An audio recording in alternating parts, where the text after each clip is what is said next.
A quick break. When we come back, we're getting we're not going to Jimmy Kimmel the situation. No, we're going to come right back. No, we're not going to come right back. Okay. We're not going to Jimmy Kimmel the situation. Kanye just broke the biggest record.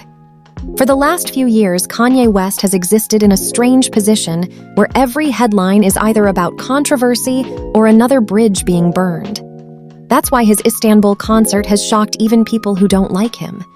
According to Billboard, Ye told the crowd they had just broken the record for the largest stadium performance of all time, with roughly 118,000 people packing into Ataturk Olympic Stadium. The image itself is staggering. This is a man who has been banned, blacklisted, dropped by major brands, and exiled from huge parts of the entertainment industry, yet he still managed to pull a crowd that most active stars would kill for. That's what makes Kanye such a frustrating figure for his critics. Every time people declare him finished, he turns around and does something historic. The Istanbul show also highlighted the growing divide between Kanye's reputation in North America and his appeal elsewhere. While many Western institutions want nothing to do with him, audiences around the world clearly haven't moved on. Videos from the concert flooded social media almost immediately, with fans treating the event like a generational spectacle. Love him or hate him, very few artists can still command this level of attention. At this point, Kanye's career resembles a cockroach after a nuclear war. Every prediction of his demise ends with him somehow standing in front of another enormous crowd. Next up, Scooter Braun still doesn't understand Taylor Swift. Speaking to Variety, Braun reflected on the Taylor Swift Masters controversy and essentially admitted he still doesn't fully understand why the backlash became so enormous. That's probably because he continues looking at the situation as a business transaction, while Swift's fans viewed it as a moral crusade. The difference between those two interpretations created one of the biggest celebrity wars of the last decade. What made the interview interesting was how Braun seemed genuinely baffled by the scale of the reaction.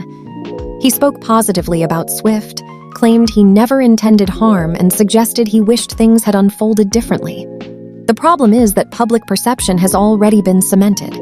The interview also touched on Kanye West, another figure forever tied to Braun's public image.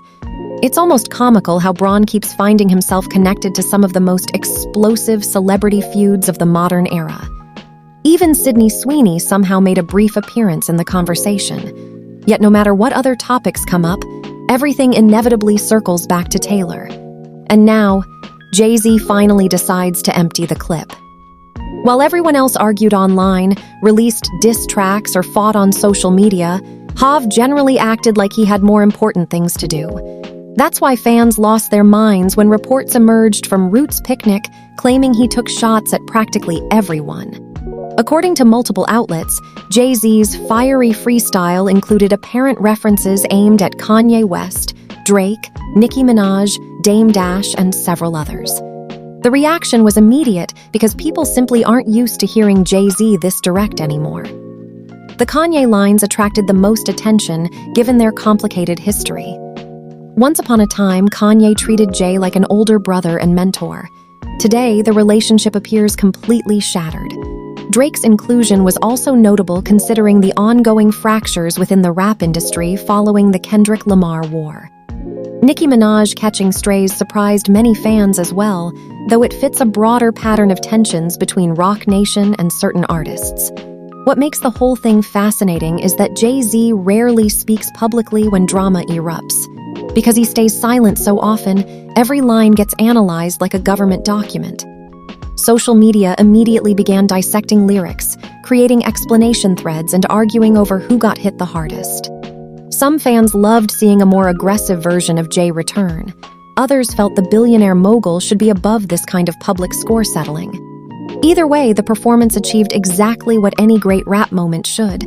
Everybody was talking about it.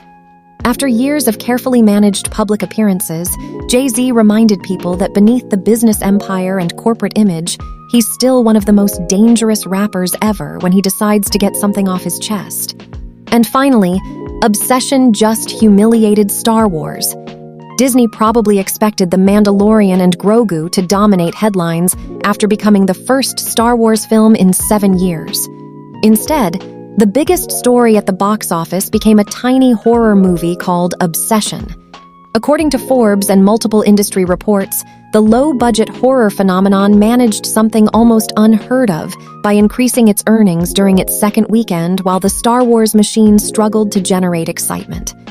The numbers are embarrassing enough on their own. Obsession reportedly cost well under $1 million to make, yet it has become one of the year's biggest success stories. Meanwhile, Disney poured enormous resources into resurrecting Star Wars on the big screen and still delivered the weakest Disney-era opening for the franchise. That's a brutal headline for executives hoping Baby Yoda could effortlessly carry audiences back into cinemas. The success of Obsession also reflects a growing trend in Hollywood. Viewers are increasingly rewarding original concepts while becoming more selective about franchise content. A decade ago, a Star Wars film would have crushed everything in sight. Today, audiences seem far less willing to show up automatically just because a familiar logo appears on a poster. After all, they did destroy the brand with their agendas. Small budgets, strong concepts, and enthusiastic fan support can often outperform productions costing hundreds of millions. That's exactly what happened here, and for Disney, that's worrying. For independent filmmakers, it's the dream scenario. Every aspiring horror director now has fresh proof that a clever idea can still embarrass one of the biggest entertainment brands on Earth.